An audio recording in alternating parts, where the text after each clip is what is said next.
Liz Peek, a columnist for FiscalTimes.com, and Deroy Murdock, a Fox News contributor and contributing editor to the National Review.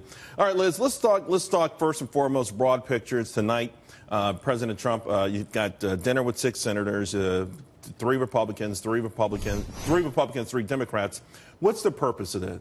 Well, is this to sort of tell Republicans, hey, if I can't get you on board, I'll get them on board? Or is this a legitimate move to sort of find a bipartisan middle ground? Oh, I don't think there's any middle ground here. Democrats, with the exception of these 3 senators, have made it clear that they don't want to pursue at all the kind of tax reform that President Trump is hopeful of.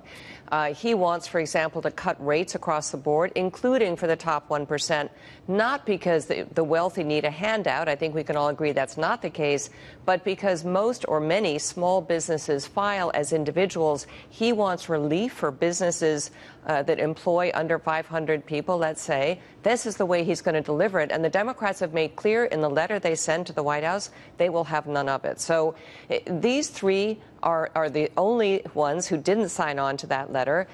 He can make some progress with them and bolster the, 2-person advantage they have in the Senate. He needs these 3 prospects.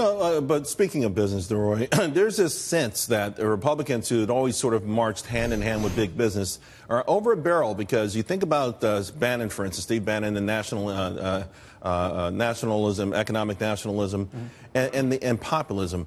And to me, it feels like they're not going to get everything that they want this time. And in fact, they tried to foist, in my opinion, border adjustment tax on the American public. That didn't fly. Nowhere. So what's going to happen this time? Because this might look unlike anything we thought when a Republican was sworn in for office. Well, look, I think it depends how they sell it. If they sell a 15% corporate tax rate, which I think is something we very, very badly need. But can we honestly get that? And would negotiating, starting at 15%, be negotiating against yourself and waste time? Should they cut straight to the chase with something that both sides of the GOP aisle can agree on? No, I think that the way they ought to sell the 15% corporate tax is as a job creator's tax cut.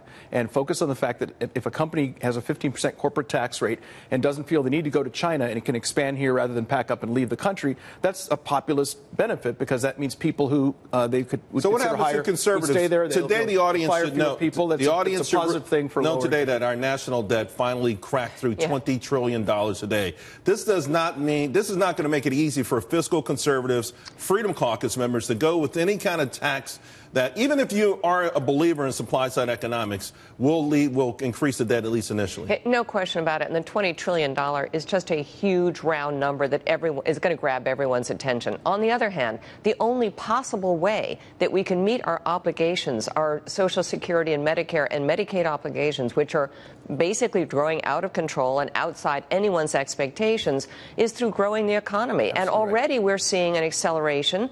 The most recent numbers are over 3% for the second half.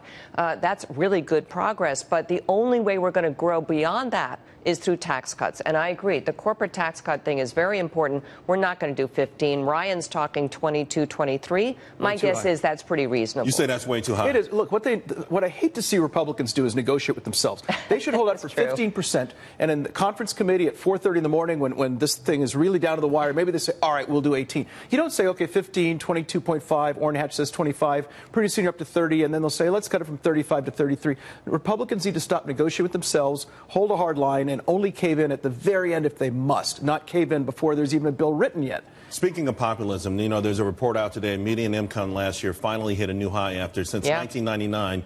But I looked through the numbers, and the Midwest is still down. The Heartland is still down. There's a big movement out there that's saying, hey, how about we don't tax people who work hourly wages? In fact, I want to talk about, let's call it a tale of two taxpayers, right? You've got someone who worked their way through medical school. Now they're a doctor. And then you've got someone who inherited a nice portfolio, and they're making money on capital gains. They make the same amount of money, but when it's all said and done, the person that busted their butt, they've got $200,000, $300,000 in college debt.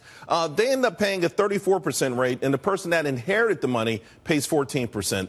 This kind of stuff is angering the same people that voted Donald Trump into office. Liz? I think that's true, but it's not just people who inherited money. It's people who have worked a long time and invested, and now they're enjoying the fruits of their retirement through capital gains and interest income and so forth. So dividend income, I should say, which has a lower tax rate. That is all purposeful. If they want to change it, they can change it. But you can't just say, well, you know, there's no value in investment. That's why those rules are in place. However, all of that kind of stuff is up for grabs. I mean, that is something that the tax reformers could go after. There are a number of other things, too, as you know, that have been talked about, like state and local tax deductions and mortgage interest and stuff. Some of those things can be targeted to bring down the advantage, if you will, that the wealthy have. And my guess is we'll see some talk about that. Right. I'll just make 2 points. One is, if people are frustrated about low incomes, the way to do it is economic growth. If we're going 4 or 5%, these problems go away, number one. Number two, on Thursday afternoon at 3 o'clock, the House is going to gavel out. They're taking Friday off and all of next week. They just came back a week ago. They're going back on vacation. I think it's unbelievable. I don't know what Paul Ryan is doing. We have important, extremely crucial things to do.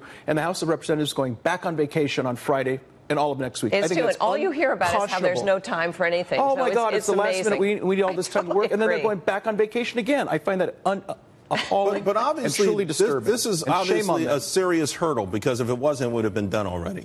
Tax reform. Right. So, I mean, often we have these conversations, and the person watching the show is saying, it seems pretty simple. These guys have the solution. Why hasn't it been done? What is the ultimate sticking block? Well, you either have to get 60 votes, including 5 Democrats who are not have already signed on to help the Republicans, and that's just not going to happen because they hate what they're doing. Liz, is there anything, the 3 that have dinner with President Trump tonight and 2 more, is there anything that could be extended to them? Certainly, there are certain Democrats out there who understand that lower business taxes generates economic, creates jobs and generates turns the wheels of commerce. Certainly, there are 2 or 3 Democrats out there that get that much. We might do the right thing. Infrastructure. That's probably the one thing that could bring some of those guys to the table.